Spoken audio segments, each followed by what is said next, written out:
గురువుగారు, బాలరిష్టాలు అంటే ఏమిటి? వాటిని ఎలా తొలగించుకోవాలని జ్యోతిష్యం వివరించింది? బాలారిష్టాలు 8 అని జ్యోతిషం వివరిస్తుంది.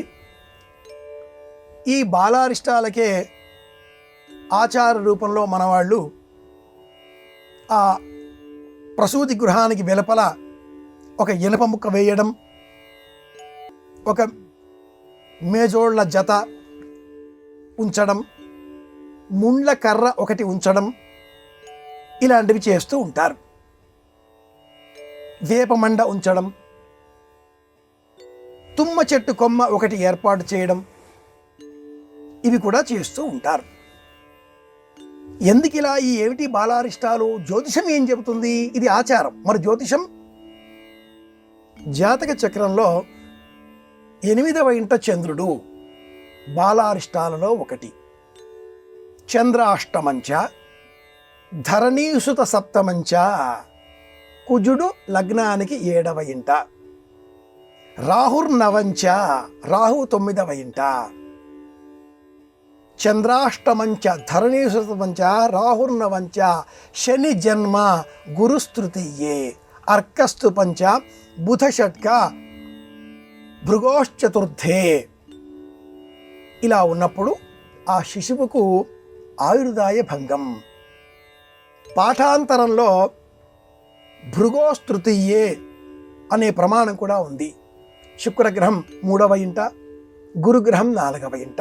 ఇలా రెండింటికి 2 రూపాలని శ్లోక రూపాలలో మనం చూడవచ్చు. వీటినే బాలారిష్టాలు అంటుంది శాస్త్రం. కేశినీశ్వలోమిని ఖజాపోజోపకాశిని అపేతనశిదాధిత స్వాహా మరుద్భ్య ఇదం స్వాహా మరుద్భ్య ఇదం. మరుద్భ్య ఇదం అన్న శబ్ద ప్రయోగంతో జొన్నపిండిని నేతిలో వేయించి అగ్నిహోత్రంలో ధేనువు ముద్ర, ఈ ముద్రతో 2 చేతులతో ఆ జొన్నపిండిని పట్టుకొని అగ్నిహోత్రంలో ఇలా వేయడమే జాతకర్మ. బాలారిష్టాలను తొలగించే శక్తి ఈ జొన్నపిండికి ఉంది. దీనికే జాతకర్మ అన్న పేరుట ప్రాచీనులు ఒక కర్మకాండాన్ని సూచించి ఉన్నారు. ఇవన్నీ ఏవో పుస్తకాల్లో ఉంటాయండి. మేము సామాన్య మానవులం, సాధారణులం. మేము చేయడానికి ఉపయోగపడేవి ఏమైనా ఉన్నాయా? భాగవతాన్ని పూజించడమే శ్రేష్టం.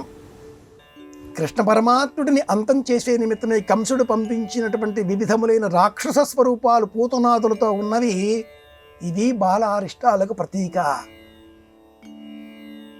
పూతన మొదలుగా తృణావర్తుడి వరకు 8 రూపాలలో రాక్షస సంహారం చేసిన పరమేశ్వరుడు శ్రీకృష్ణుడి రూపంలో బాలారిష్టాలు తొలగించుకునే విధంగా మనకు ప్రవర్తన చేసి చూపించాడు. కనుక అలా ప్రసూతి గృహం దగ్గర భాగవత గ్రంథాన్ని లోన ఆ మహిళ పక్కన ఉంచినట్లయితే కృష్ణుడి సంపూర్ణ అనుగ్రహం లభిస్తుంది.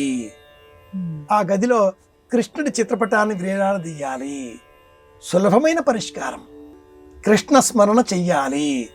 శ్రీకృష్ణ శరణం మమ. నెమలి పింఛాన్ని ఆ గదిలో గోడకి పెట్టినట్లయితే సర్పాదుల భయం ఉండదు. దుష్టగ్రహాల, దుష్ట ఆలోచనల, దుష్టభావాల ఏవి కూడా దగ్గరికి రాలేవు. ఇది నిజమైన శాస్త్ర ప్రమాణం.